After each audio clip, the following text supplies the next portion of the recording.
On écoute la prédication maintenant. Euh, et donc, vous savez qu'on va continuer aujourd'hui notre série de prédications qui est sur les 10 commandements. Et c'est toujours pertinent, à mon sens, de se souvenir que les 10 commandements ont été donnés par Dieu à son peuple dans un contexte précis, à un moment précis. Ok, je veux dire que vous savez, et peut-être même que vous l'avez fait aussi, vous l'avez fait ce matin, lorsque vous sortez avec les enfants, vous prenez la peine d'expliquer aux enfants les choses qu'il faut faire et celles qu'il ne faut absolument pas faire. Pourquoi? Parce entre autres, vous voulez éviter la honte et l'embarras. Ok, on veut pas. Et donc on explique aux enfants il faut dire bonjour, il faut être poli, il faut bien se tenir à table, il ne faut pas se jeter au sol. Vous voyez, on explique tout ceci aux enfants et c'est plus ou moins le même contexte qui nous conduit aux 10 commandements. C'est-à-dire que Dieu a sorti son peuple d'Égypte. Il les a fait marcher dans le désert et désormais il est en train de les conduire vers la terre promise, Canaan. Simplement, autour de Canaan, il y a des peuples païens.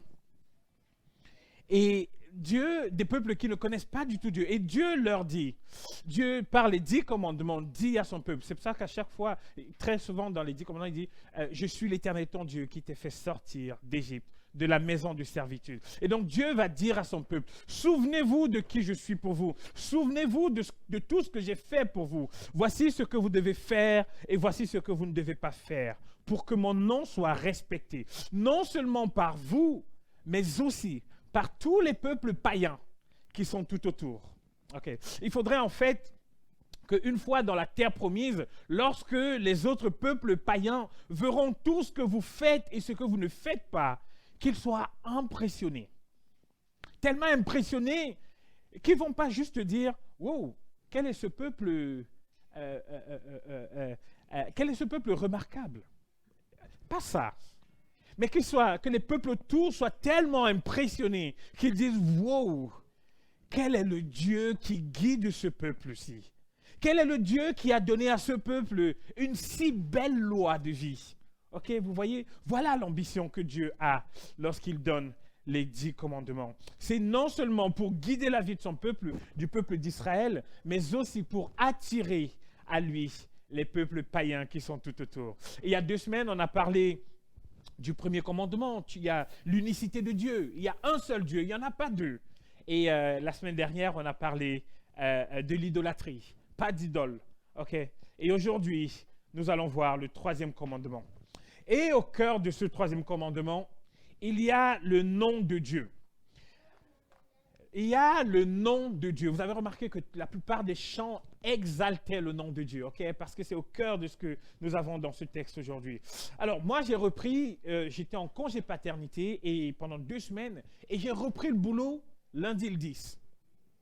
Quand j'arrive, je me rends compte que mon équipe a pris beaucoup de retard dans le travail que j'avais laissé.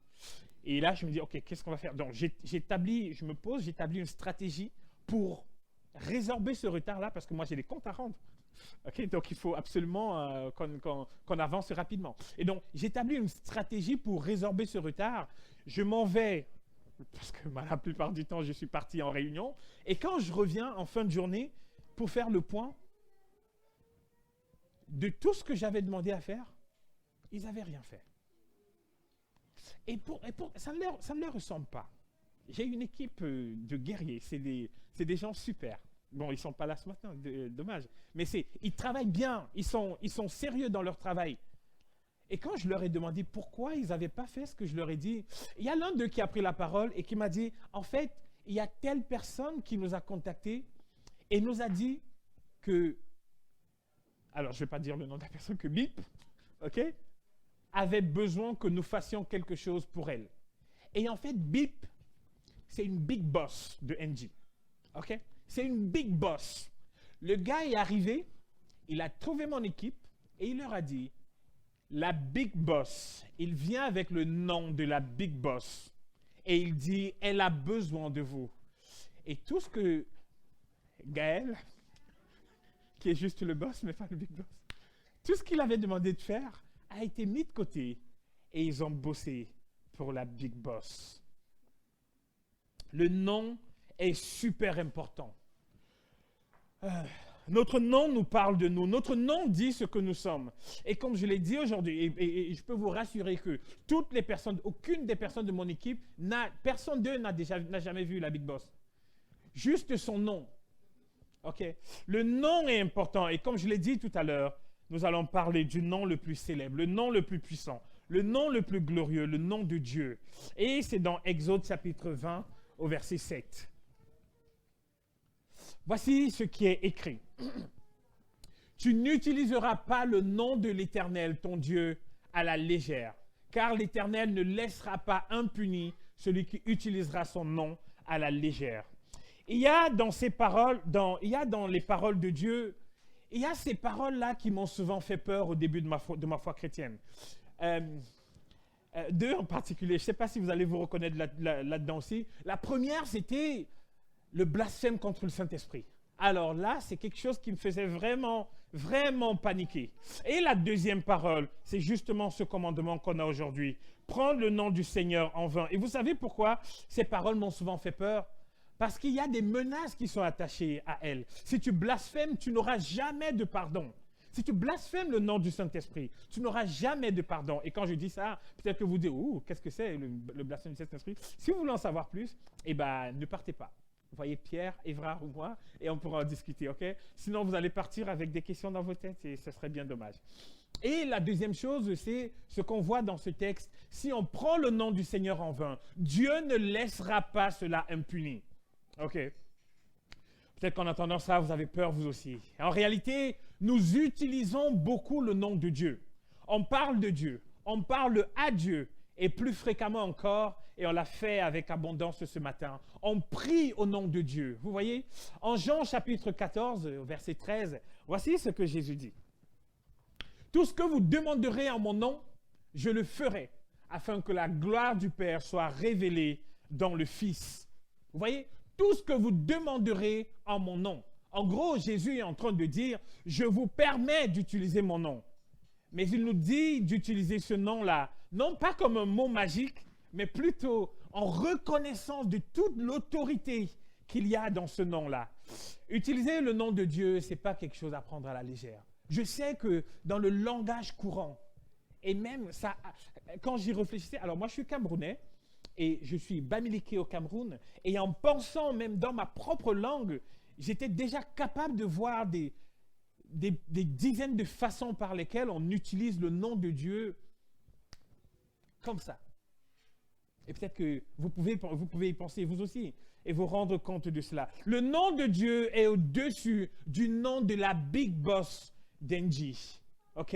Le nom de Dieu, c'est le nom du Big Boss du monde entier. Vous voyez l'ampleur? Si une personne est capable de venir avec le nom de la Big Boss et chambouler l'activité de mon équipe, vous imaginez ce qu'on peut faire avec le nom de Dieu? C'est très sérieux, mes amis. On a donc un pouvoir entre les mains. On a un pouvoir incroyable, puisqu'on a accès au nom de Dieu. Ok? Ça ouvre toutes les portes. On a accès au nom de Dieu, mais en même temps, on a une grande responsabilité. Alors, je propose de regarder ceci avec 3 points. Premièrement, on va voir dans ce texte-là, ces 3 points, ces 3 axes principaux qui ressortent du texte. Donc, on va voir que le premier point, c'est prendre le nom de Dieu. Le second point, c'est...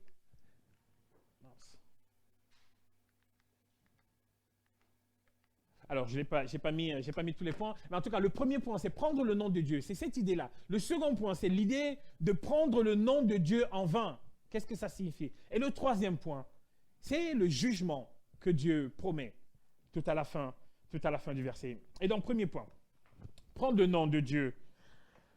Pour bien comprendre le sens de ces premiers versets-ci, il faut certainement regarder plusieurs traductions dans la Bible. Et j'ai été sympa, j'en ai mis quelques-unes.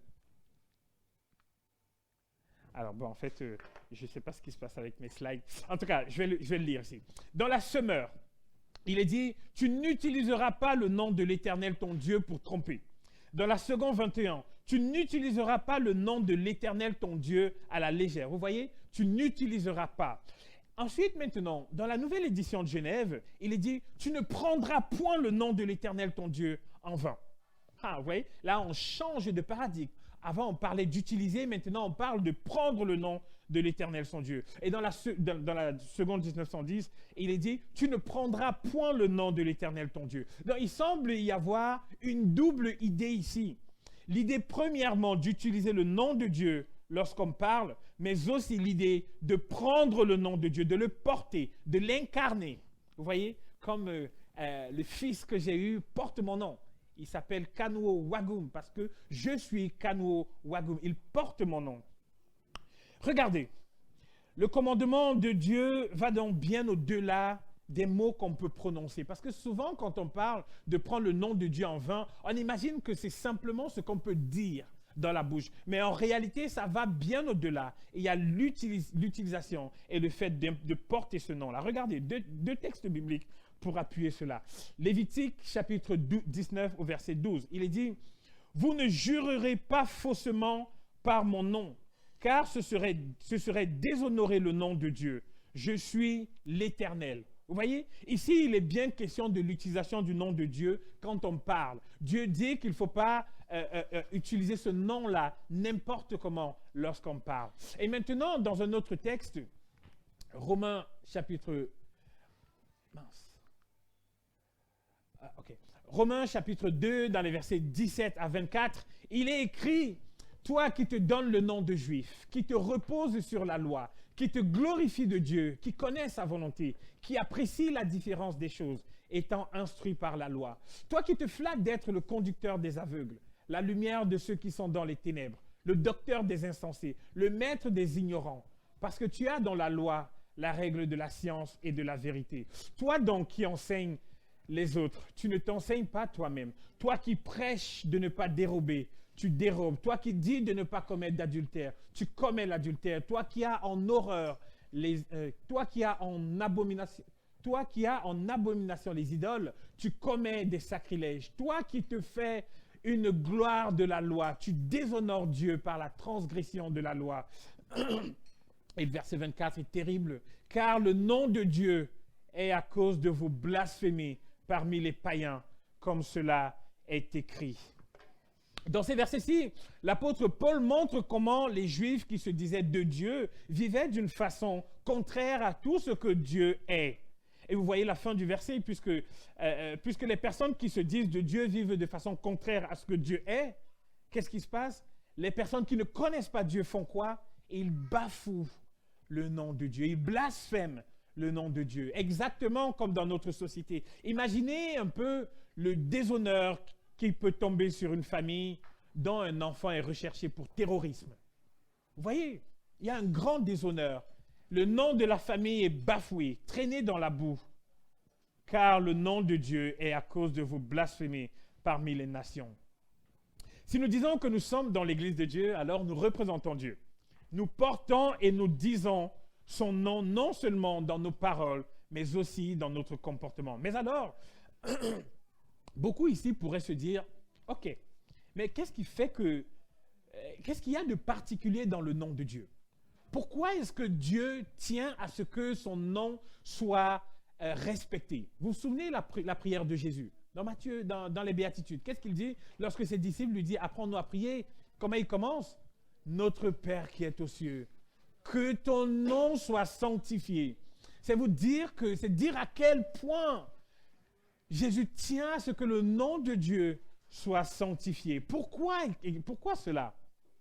Chers amis, essayez de réfléchir un peu. Je vais dire 3 noms. Je vais dire les noms de 3 personnes et il faudrait que vous réfléchissiez à ce que cela vous évoque. Aux sentiments qui vous viennent tout de suite, ok? Alors, si je dis Bill Gates, à quoi vous pensez? Si je dis Adolf Hitler, à quoi vous pensez? Ah, j'ai vu les... Et si je dis Zinedine Zidane, à quoi on pense? Ah, là, je revois des sourires. OK.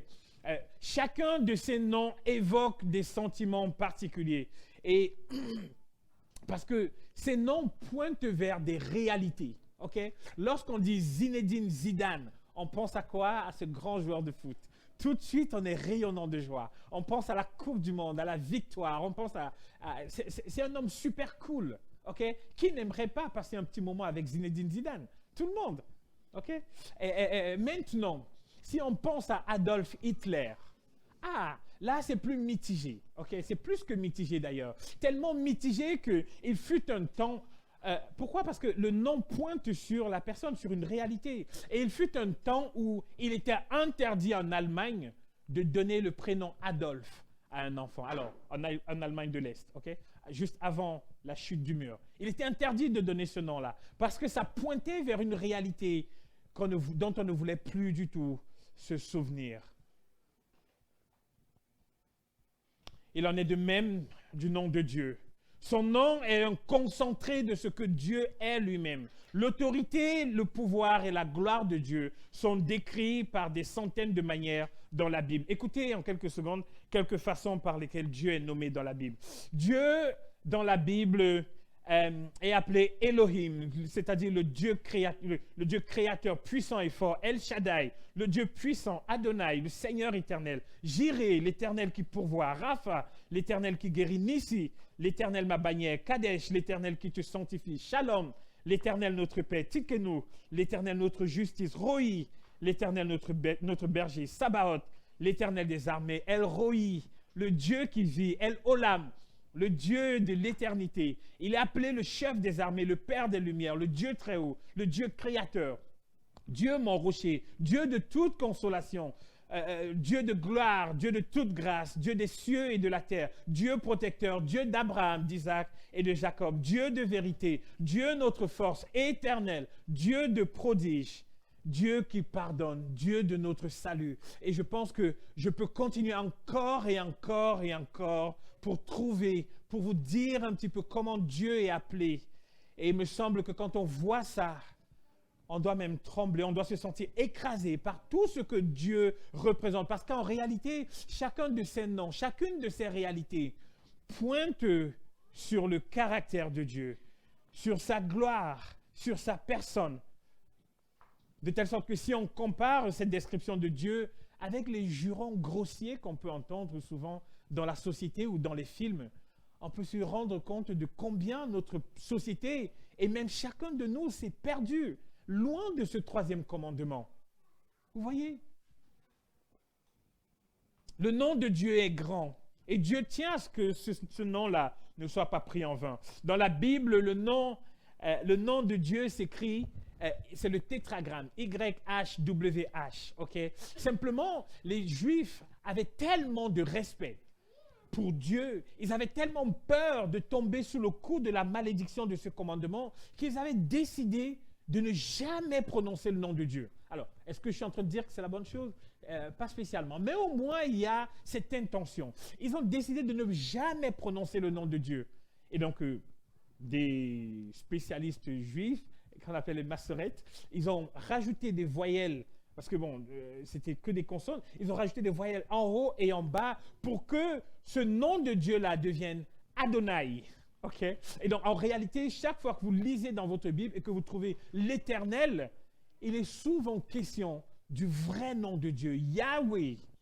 Ok? Simplement, les Juifs avaient tellement de respect pour le nom de Dieu qu'ils avaient choisi de ne pas le prononcer. C'est contraire à notre société d'aujourd'hui. Hein? Pour un tout et pour un rien, on a déjà dit tous les jurons possibles. Toutes les expressions nauséabondes. Et quand je faisais une comparaison, est-ce que c'était utile? Peut-être pas. Mais j'avais l'impression que dans la société anglo-saxonne, un peu plus fortement encore. Ah, bon.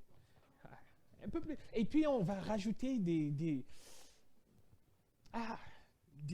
mots avant et après tellement dégoûtants à côté du nom de Dieu, dans les films et dans les séries, et même entre nous, dans notre façon de parler, dans nos intonations. Quand on se tape un doigt ou qu'on se pique, qu'est-ce qu'on dit? Quand on est surpris, qu'est-ce qu'on dit? Ah! Le nom de Dieu est grand, chers amis.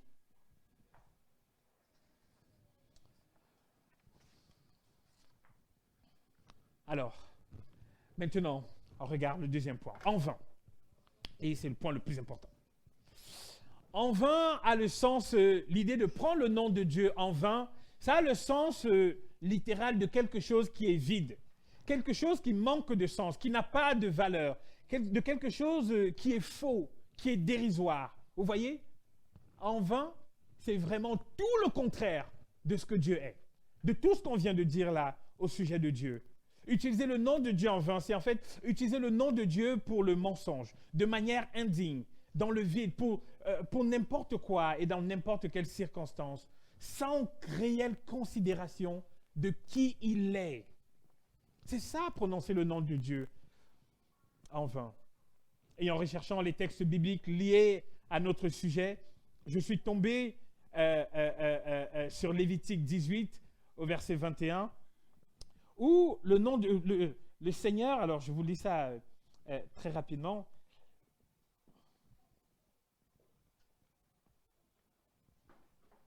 Lévitique 18, au verset 21, il dit « Tu ne livreras aucun de tes enfants pour le faire passer à Moloch, et tu ne profaneras point le nom de ton Dieu. » Quel est le lien entre les deux? Livrer ses enfants à Moloch et prononcer le nom de Dieu. En fait, Dieu prend ce qu'il y a de plus nauséabond, de plus abominable, et il associe cela à l'idée de prononcer son nom en vain. En gros, il est en train de dire, je déteste que vous prononciez mon nom en vain, de la même façon que je déteste qu'on donne des enfants en sacrifice à Moloch. Vous voyez? Alors, de façon pratique, ça ressemble à quoi de prendre le nom de Dieu en vain? Regardez. Quelques exemples. Bon, je pense que j'ai décidément un problème avec mes slides. Le premier exemple que je prends, c'est le mensonge. À l'époque où Dieu donne ce commandement, les gens avaient une grande considération pour les divinités. De la façon courante, lorsqu'on voulait rassurer d'autres personnes dans une affaire, on devait jurer par une personne supérieure, par un être supérieur. Et j'ai l'impression que c'est un peu encore ce qui se fait aujourd'hui dans le langage courant chez les jeunes. Qui n'a jamais entendu la tête de ma mère que c'est vrai? Qui n'a jamais entendu le Coran que c'est vrai, hein? C'est-à-dire, on cherche... Alors, bon, quand je dis ça, et en y pensant, je me suis dit, c'est curieux, jamais on ne dit la tête de mon père. C'est dire l'estime qu'on a pour les pères. Hein? Donc, en tout cas, on cherche une personne, une entité supérieure, et on jure par cette personne-là. Et dans ce commandement, Dieu dit à ses enfants que lorsqu'ils doivent jurer, il faut absolument que ce soit vrai. Ils ne doivent pas utiliser son nom comme une caution pour tromper les gens. On l'a vu, c'est là dans Lévitique 19, verset 12, vous vous souvenez? Vous ne jurerez point faussement par mon nom. En gros, jurer, oui, mais selon la vérité. Et ça, c'est ce que Dieu a dit à son peuple dans l'Ancien Testament. Et puisque chaque aspect de la loi de Dieu trouve son accomplissement en Jésus, ce volet du troisième commandement va trouver un sens définitif en Jésus-Christ. Lorsque Jésus va dire, dans Matthieu chapitre 5, à partir du verset 33, « Vous avez encore appris qu'il a été dit aux anciens, tu ne te parjureras point, mais tu t'acquitteras envers le Seigneur de ce que tu as déclaré par serment. Mais moi, je vous dis de ne jurer aucunement, ni par le ciel, parce que c'est le trône de Dieu, ni par la terre, parce que c'est son marchepied, ni par Jérusalem, parce que c'est la ville du grand roi. Ne jure pas non plus par ta tête, car tu ne peux rendre blanc ou noir un seul cheveu. Que votre parole soit oui. Oui, non, non. Ce qu'on y ajoute vient du malin. » En fait, Jésus est en train de dire ici que désormais, par sa venue, par sa vie, par son sacrifice, Dieu habite dans nos cœurs. Il est témoin de nos vies. Et donc, nous devons juste dire la vérité. Plus besoin de jurer. Une fois que Dieu, quand on est conscient du Dieu qui trône et qui règne dans nos cœurs, plus besoin d'essayer d'utiliser son nom pour attester une vérité, pour dire c'est vrai parce que je jure au nom de Dieu. Absolument pas. Parce qu'il est dans nos cœurs. Disons la vérité. Voilà donc une première façon d'utiliser le nom de Dieu en vain, dans le mensonge. Un deuxième point qui, chers amis, me semble très important. C'est le Dieu m'a dit. Qui n'a pas encore entendu cette phrase destructrice et manipulatrice? Dieu m'a dit que j'ai un message de Dieu pour toi. Qui n'a pas Qui n'a pas encore entendu ces phrases-là? Elles sont très présentes malheureusement dans le milieu évangélique. Lorsqu'on s'adresse à quelqu'un, on lui dit « Dieu m'a dit que » ou encore « J'ai reçu un message de Dieu pour toi ». La personne qui dit cette phrase, rendez-vous compte, ce collègue-là qui vient voir les gens de mon équipe et qui leur dit « Telle personne a dit que ». Vous voyez ce que ça fait, le poids que ça met sur eux? Imaginez que vous veniez me voir et que vous me disiez « Dieu m'a dit de te dire que ». Vous imaginez toute la pression que vous mettez sur moi?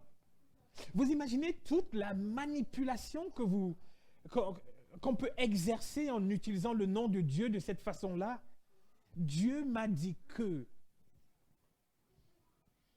Des fois, c'est pour orienter les gens dans le sens de ce qu'on souhaite. Des fois, c'est pour faire peur à des gens. J'ai un message de Dieu pour toi. Lorsqu'on dit ça, on est en train de s'effacer, de se dédouaner, un peu pour faire porter toute la responsabilité de ce qu'on est en train de dire. On a fait porter à Dieu pour écraser la personne qui est en face. C'est effrayant, mes amis. Parce que si, alors, je vous le dis très clairement, si vous venez me voir et vous me dites, Dieu m'a dit que, ma réponse sera, puisque Dieu a dit, fais. Qui suis-je, moi, pour lutter avec Dieu? À ce moment-là, il n'y a presque plus de place pour discuter. Quand Dieu parle, c'est terminé. OK? Quand Dieu a parlé, il n'y a plus de débat. En discutant de ce point précis avec Grace et ma femme, hier soir, on a pensé à toutes les demandes en mariage qui se font à coup de Dieu m'a dit que. Vous connaissez ça? Dieu m'a dit que. C'est-à-dire un jeune homme ou une jeune femme qui est pas suffisamment courageux pour dire ses sentiments ou ses intentions à une jeune femme et qui vient la voir et lui dit « Dieu m'a dit que tu dois m'épouser ». Vous imaginez le poids de pression que c'est? Vous connaissez aussi certainement ces églises. Et je suis désolé de parler de ça, mais j'ai beaucoup hésité, mais je choisis de le faire. Ces églises où ces pasteurs prêchent à coup de Dieu m'a dit que. Ok. Évidemment que ça donne une apparence d'être très proche de Dieu, d'être un saint, d'être un copilote avec Dieu, d'entendre directement la voix de Dieu. Mes chers amis, c'est à la fois très délicat de dire à des gens Dieu m'a dit, mais c'est aussi très délicat de se soumettre à des gens qui disent Dieu m'a dit que j'ai un message pour toi.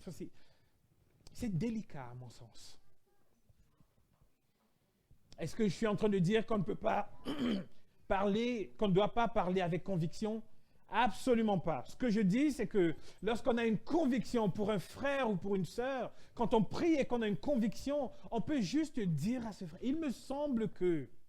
Et très souvent, en conseil pastoral, quand on discute d'une situation, alors je pense que jamais de la vie, vous nous avez entendu dire, Dieu nous a dit que. Tout ce que Dieu a dit est révélé dans sa parole. OK? Et c'est suffisant pour nous guider, pour nous révéler Jésus, pour nous parler de sa gloire et de sa grandeur, de son sacrifice, et pour mettre l'espoir dans nos cœurs. Très généralement, dans toutes les situations, on prie, on cherche la volonté de Dieu, et on l'exprime en disant, il nous semble que, nous pensons que, c'est plus humble, c'est moins punchy, c'est plus humble. Et ça respecte le nom de Dieu. Voilà au moins deux façons de prendre le nom de Dieu en vain dans nos paroles. Et en plus de ces exemples, on peut penser à ceux qui prennent la scène dimanche matin, dimanche après dimanche, et qui ne font aucun cas, aucun effort pour se rapprocher de Jésus, pour que leur vie soit continuellement transformée. En faisant cela, vous bafouez le nom de Dieu, vous le prenez en vain. On peut même aussi penser à ceux qui se marient, à ceux qui demandent la bénédiction de Dieu en promettant de s'aimer, de se respecter, d'aimer leur femme comme Christ a aimé l'Église et de se soumettre à leur mari. Ces personnes qui prennent ces engagements-là et une fois parties, vivent tout le contraire, égoïstement. En faisant ça, vous prenez le nom de Dieu en vain. Ce serait prendre le nom de Dieu en vain, Marie-Denise, que de s'engager comme cela, à présenter les enfants et de repartir et de ne jamais parler de Dieu à ces enfants-là. Ce serait prendre le nom de Dieu en vain. Ce serait prendre le nom de Dieu en vain pour la communauté que d'accepter cet engagement que nous avons pris vis-à-vis de Noé et de Myron et de ne jamais prendre du temps pour prier pour ces enfants, pour s'arrêter sur eux et leur demander comment ils vont. Et je ne résiste pas à l'idée de rappeler quelque chose au sujet du nom de Dieu dans nos prières. Alors, ceci, c'est plus de la pédagogie. Okay? Le nom de Dieu, chers amis, chers frères et sœurs, n'est pas une formule magique. Okay?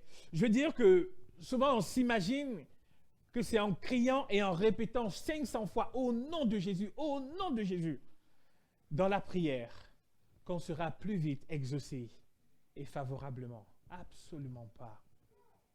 Ce n'est pas un nom magique.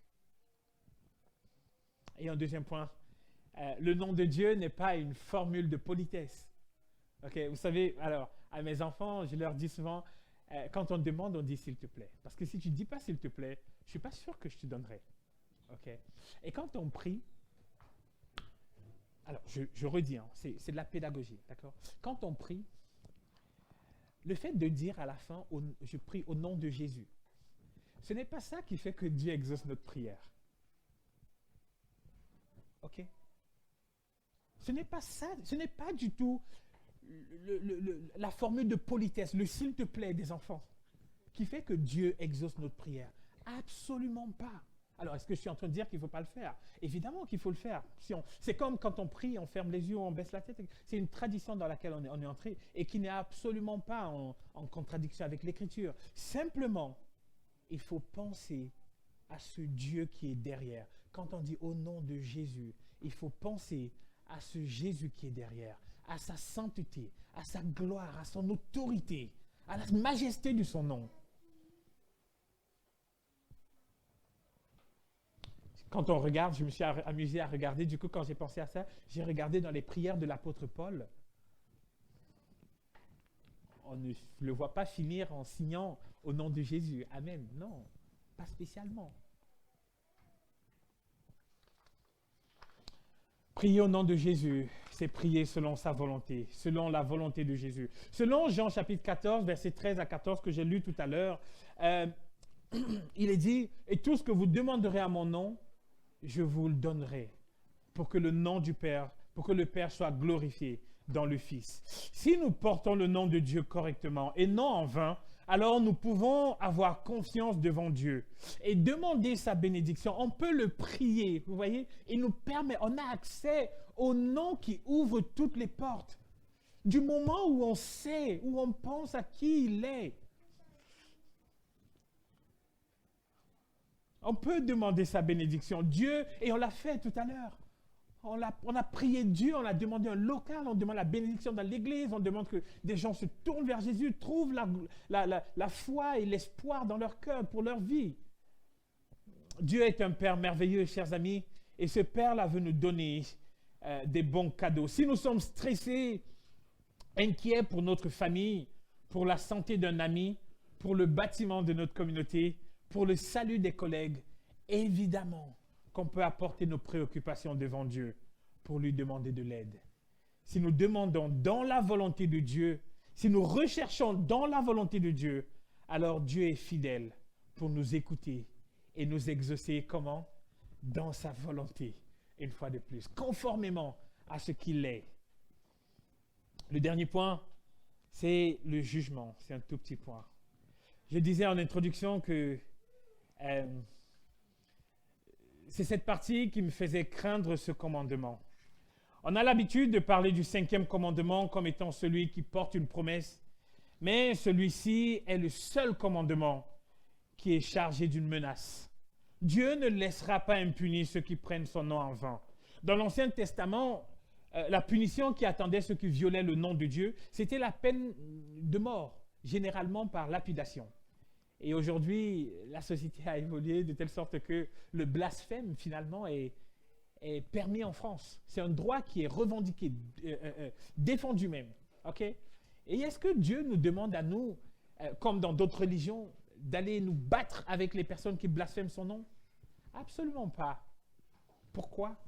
Parce que lui-même, il promet de faire justice. Il promet de défendre son propre nom quand il reviendra dans le jugement, dans le tribunal de Jésus-Christ. Chers amis, en conclusion, les dernières expressions du nom de Dieu dans la Bible sont données juste avant que Jésus ne revienne pour instaurer son royaume éternel. Et je vais lire dans Apocalypse chapitre 19, dans les versets 11 à 16. Écoutez. « Puis je vis le ciel ouvert et voici parut un cheval blanc.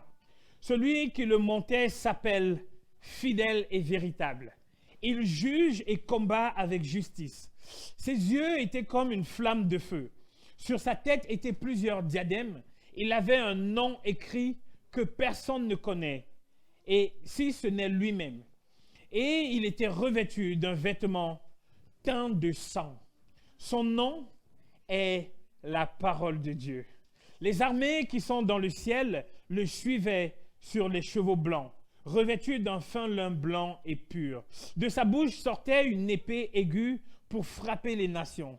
Il les pètera avec une verge de fer et il foulera la cuve du vin de l'ardente colère du Dieu Tout-Puissant. Il avait sur son vêtement et sur sa cuisse un nom écrit « Roi des rois et Seigneur des seigneurs ».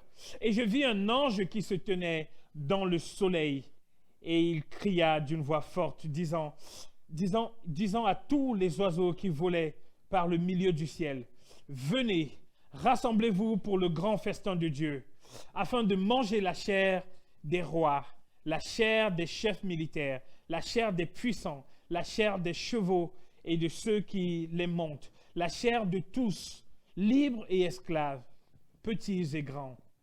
Et je vis la bête et les rois de la terre et leur armée rassemblée pour faire la guerre à celui qui était assis sur le cheval et à son armée. » Voilà comment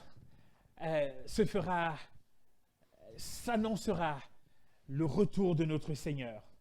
Et si vous avez remarqué, il est dit qu'il vient, ce Seigneur-là, celui qui s'appelle Parole de Dieu. Il porte sur lui un manteau qui est teint de sang, rempli de sang. En réalité, ce manteau-là n'est pas le sang de quelqu'un d'autre que lui-même. C'est son propre sang. Parce que, chers amis, quand on lit dans Éphésiens chapitre 3 au verset 19, on voit que toutes les familles de la terre portent le nom de Dieu. Et donc, que vous soyez chrétien ou pas chrétien, alors vous portez quelque part le nom de Dieu. Et qui ici peut dire, n'a jamais menti au nom de Dieu? Qui ici n'a jamais prononcé le nom de Dieu en vain? Si vous l'avez déjà fait, alors vous êtes menacé par le jugement de Dieu. La colère de Dieu est tournée vers vous. Et un jour, elle va s'abattre, elle va vous foudroyer d'une façon dont vous n'avez même pas idée. Mais la bonne nouvelle, c'est que quand Jésus revient pour instaurer son règne, il vient couvert de ce manteau trempé de son propre sang. Et c'est le sang de la croix, et c'est le sang du pardon, et c'est le sang qui efface notre péché et notre culpabilité. Il a pris notre péché sur lui, la punition qui doit tomber, la punition qu'on mérite pour avoir blasphémé son nom, est tombée sur Jésus-Christ. De telle sorte que désormais, on peut vivre en paix. Celui qui se cache dans le manteau couvert de sang de Jésus peut vivre en paix. Il peut continuer de bénir le nom de Dieu, de respecter son nom, d'utiliser son nom en le glorifiant. En revanche, ceux qui ne sont pas sous le manteau de Jésus peuvent trembler, redouter le Dieu dont on a parlé tout à l'heure. Si c'est votre cas, chers amis, rentrez sous le manteau de Jésus. Venez recevoir le pardon. Acceptez que son sang qu'il est payé par son sang pour vous. Demandez pardon à Dieu pour vos péchés. Et il est juste et fidèle. Ça fait partie de ses noms et de ses attributs. Son plaisir, c'est de pardonner. Il ne se lasse pas de pardonner. Et il pardonne sans répit, sans se fatiguer. Et c'est sa joie de pardonner. Il a donné son Fils à la croix, justement pour pardonner à ceux qui ont péché et qui se tournent vers lui. Si vous voulez faire ça, faites-le pendant que nous allons prendre la scène. Et Marguerite, tu peux venir s'il te plaît.